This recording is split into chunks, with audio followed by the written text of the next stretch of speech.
Hello, I welcome you all in my first video lecture related to electrostatics, physics, 12th NCERT।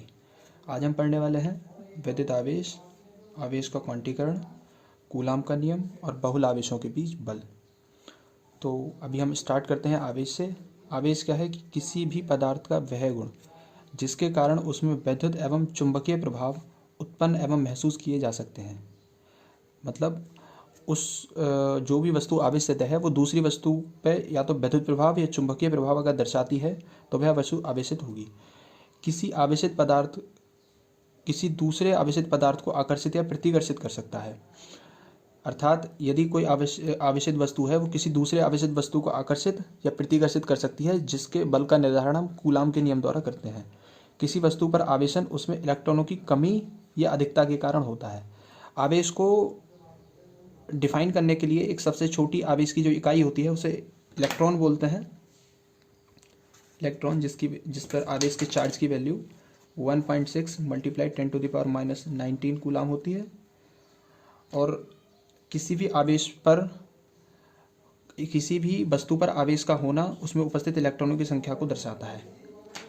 उस पर आवेश का परिमाण उसमें उपस्थित इलेक्ट्रॉनों की संख्या के आधार पर किया जाता है। यदि किसी वस्तु पर इलेक्ट्रॉनों की कमी है तो उस पर धनात्मक आवेश होगा, और यदि किसी वस्तु पर इलेक्ट्रॉन की अधिकता है तो उस पर ऋणात्मक आवेश होगा। आवेश का मात्रक कूलाम होता है। आवेश की विशेषताएं, यदि आवेश यह एक अदिश राशि है। अदिश राशि क्या होती है? जिन राशियों को दर्शाने के लिए हमें सिर्फ परिमाण की आवश्यकता होती है। सिर्फ परिमाण की आवश्यकता होती है।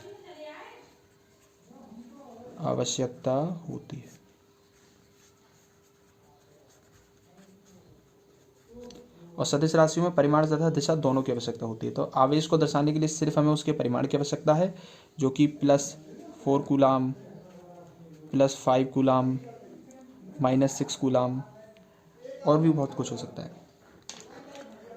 यह चालक वस्तु से एक दूसरी चालक वस्तु पर स्थानांतरित किया जा सकता है। दो वस्तुओं के संपर्क में आने से यह एक वस्तु से दूसरी वस्तु में स्थानांतरित किया जा सकता है।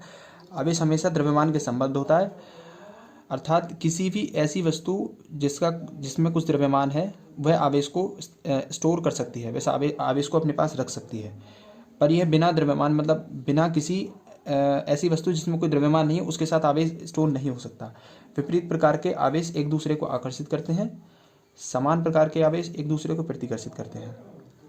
आवेश संरक्षित है। किसी भी निकाय का कुल आवेश सदा संरक्षित रहता है। अर्थात यदि कोई निकाय है विलगित निकाय, जिसका किसी बाहरी सराउंडिंग एटमॉस्फेयर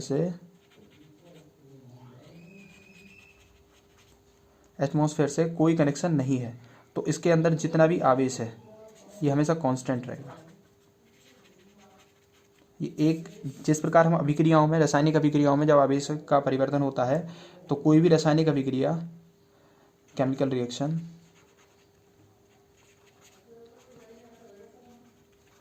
में इलेक्ट्रॉनों का आदान प्रदान होता है, बट टोटल इलेक्ट्रॉन्स जो होते हैं वो कांस्टेंट रहते हैं। आवेश को ना तो उत्पन्न किया जा सकता है और ना ही नष्ट किया जा सकता है, बस एक स्थिति से एक वस्तु से दूसरी वस्तु में ट्रांसफर किया जा सकता है। ओके, आवेश का क्वांटीकरण, ये हमारा सेकंड लर्निंग ऑब्जेक्टिव है, आवेश का क्वांटीकरण। जैसा कि मैंने बताया कि आवेश की सबसे छोटी इकाई इलेक्ट्रॉन होती है, जिसकी वैल्यू -1.6 10⁻⁻19 कूलाम होती है। ये अब किसी भी वस्तु पर आवेश को इलेक्ट्रॉन की अधिकता और इलेक्ट्रॉन की कमी के अनुसार नापा जाता है। आवेश के क्वांटीकरण सिद्धांत कहता है कि किसी आवेश के मापन की सबसे छोटी इकाई इलेक्ट्रॉन का आवेश होती है। अर्थात किसी भी वस्तु पर आवेश इलेक्ट्रॉन के आवेश का पूर्ण गुणज होता है। तो Q = NE। N क्या होगा? 0 1 2 3 4 5 6 7 8 9 10। इट कैन बी पॉजिटिव, यह पॉजिटिव भी हो सकता है, यह पॉजिटिव हो सकता है,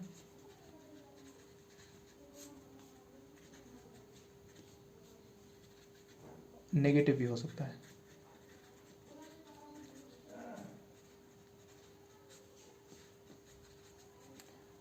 यदि यह पॉजिटिव है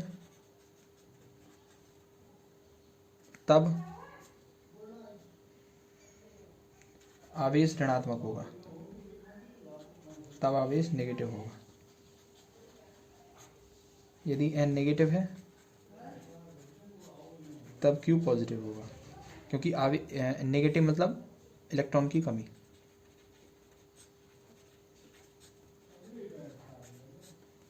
होगा। आइए इस पर एक एग्जांपल देखते हैं।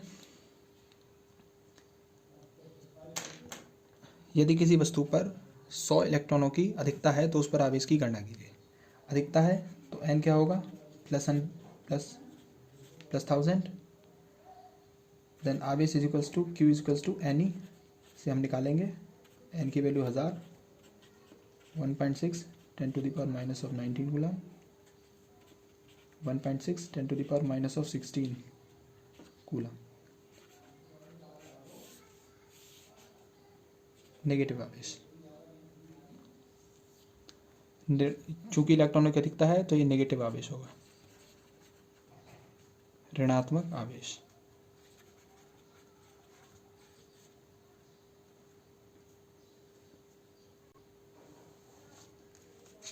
तो अब हम अगला टॉपिक कवर करते हैं जो है कूलाम का नियम।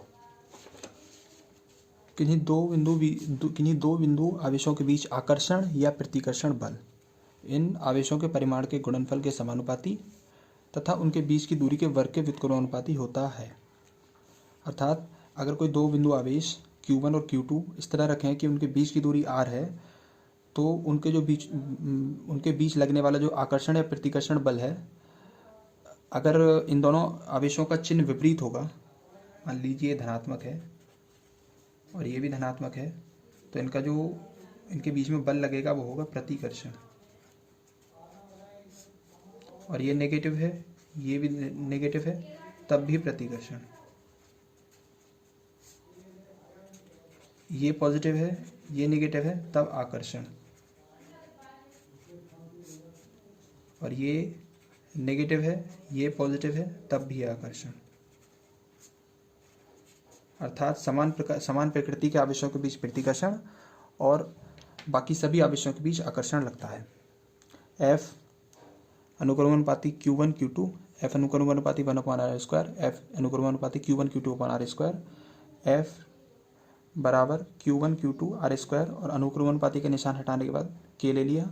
K एक नियतांक है जहाँ K इक्वल्स टू 1/4πε0, जिसकी वैल्यू 9 × 10⁹ न्यूटन मीटर स्क्वायर पर कूलाम स्क्वायर होती है।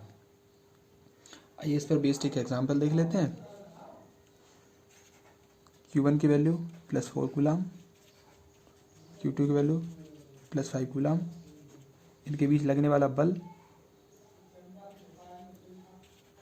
K Q1 Q2 upon r² से निकालेंगे हम। 9 × 10⁹ 4 5 10 का स्क्वायर।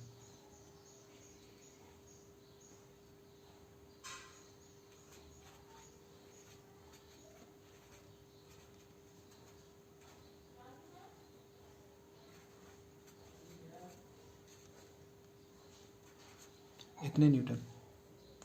चूंकि दोनों आवेश धनात्मक हैं तब ये प्रतिकर्षण का, तब ये प्रतिकर्षण का होगा बल। अब हम टॉपिक कवर करने वाले हैं बहुल आवेशों के बीच बल। अब हम टॉपिक कवर करने वाले हैं बहुल आवेशों के बीच बल।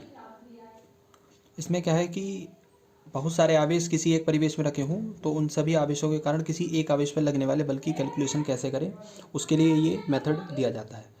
उससे पहले हम एक नोट देखेंगे कि किन्हीं भी दो बिंदु आवेशों के बीच लगने वाला बल उनके मध्य उपस्थित आवेशों पर निर्भर नहीं करता है।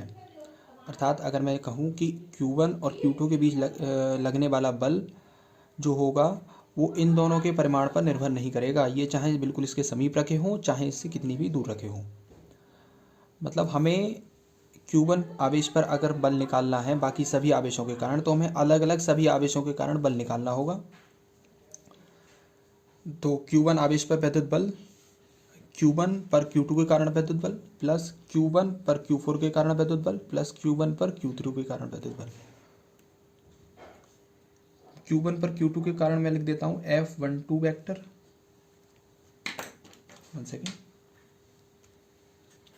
प्लस Q1 पर Q3 के कारण Q4 के कारण लिख देता हूँ F14 vector plus F13 vector. इन सभी बलों का परिणामी जो होगा वो F1 होगा, जो Q1 पर बल लग रहा होगा।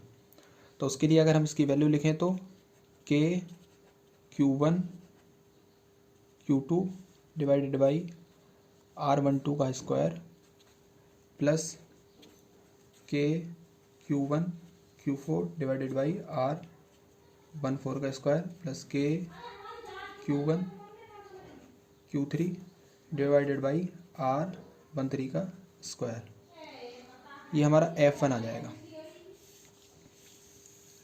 चूँकि बल एक सदिश राशि है तो हमें उसकी दिशा की भी जरूरत पड़ेगी, तो दिशा हम जियोमेट्री के माध्यम से भी निकाल सकते हैं, और we can say F1 vector is equals to K Q1 Q2 upon R12 square R21 cap plus K Q1 Q4 upon R14 square R41 cap plus K Q1 Q3 upon R13 square R31 cap. ये इसका vector formula है। हमें इसकी ज़्यादा ज़रूरत नहीं पड़ेगी, basically हम इसको यूज़ करने वाले हैं, और जो भी हमारी दिशा होगी वो हम ज्योमेट्री के माध्यम से निकालने वाले हैं सॉल्व करने के बाद। देख लेते हैं एक एग्जांपल। इस मेथड को समझने के लिए हमने यहाँ पे एक त्रिभुज लिया है जो समकोण त्रिभुज है। 5-5 मीटर इसकी एक प्रत्येक भुजा है, जिसके बीच का प्रत्येक एंगल 60 डिग्री है। 10-10 कूलम के आवेश तीनों कोनों पर रखे गए हैं। अब हमें किसी भी एक आवेश पर दोनों आवेशों के कारण बल की गणना करनी है, तो उसके लिए हम सबसे पहले परिमाण की तरफ जाएंगे। अगर हम F A निकालना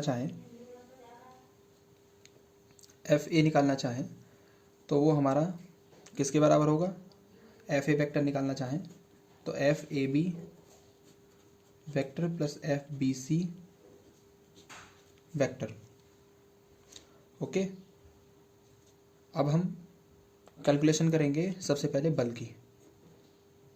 FAB तो ये कितना होगा? K QA QB upon RAB का स्क्वायर। ये होगा K की वैल्यू 9 गुणा 10 की पावर 9, 10 डिवाइडेड बाय 5 का square, which is equals to 3.6 multiplied by 10 to the power 10 coulomb Newton, sorry. अब हमें दिशा के बारे में पता करना है, तो अगर हम इसका फोर्स डायग्राम बनाएं, बल डायग्राम, किस तरह से बल लग रहा है वो अगर हम देखना चाहें, तो ये बल जो है वो प्रतिकर्षण बल है। प्रतिकर्षण बल है। तब इन दोनों के बीच लगने वाला प्रतिकर्षण बल इसको इधर की तरफ धकेल रहा होगा, इस आवेश को। ये A पॉइंट है, ये B, ये C, ये है हमारा FAC, ये FAC भी इसी के बराबर होगा।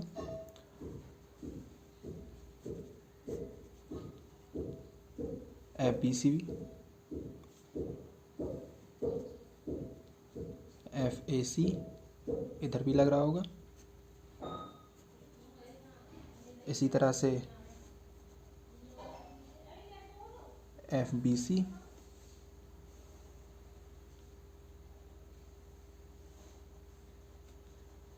FAB,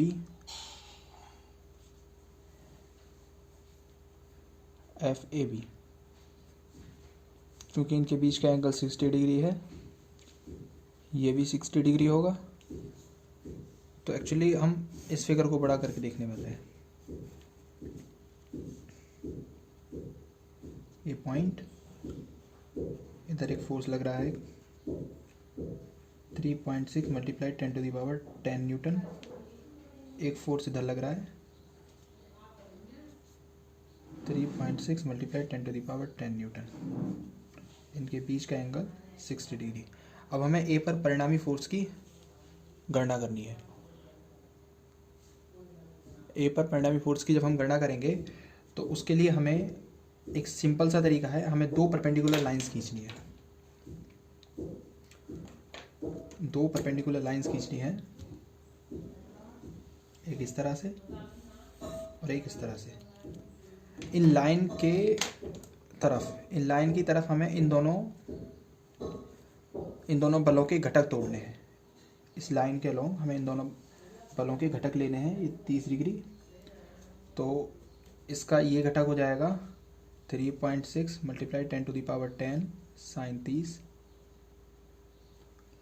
और इसका ये घटक हो जाएगा 3.6 10⁻10 साइन 30, और एक इसका यहाँ परिणामी घटक आ जाएगा, इनका क्षैतिज घटक कॉस वाला 3.6 10⁻10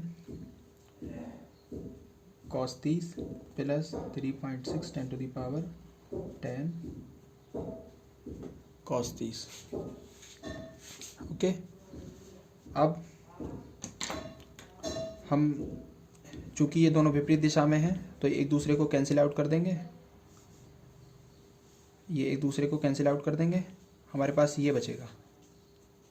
देन F ऑन A जो होगा वो होगा 3.6 10⁻10 कॉस 30 की वैल्यू √3/2 प्लस 3.6 10⁻10 √3/2।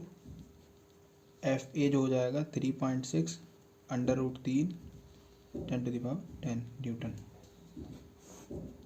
और इसकी दिशा, इसकी परिणामी दिशा जो हो जाएगी वो वर्टिकली y एक्सिस, और ये x एक्सिस है। तो दिशा जो हो जाएगी, दिशा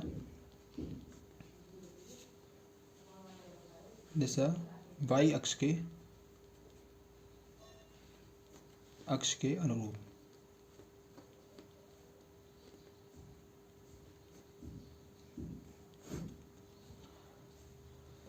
तो यहाँ ही हमारा लेक्चर खत्म।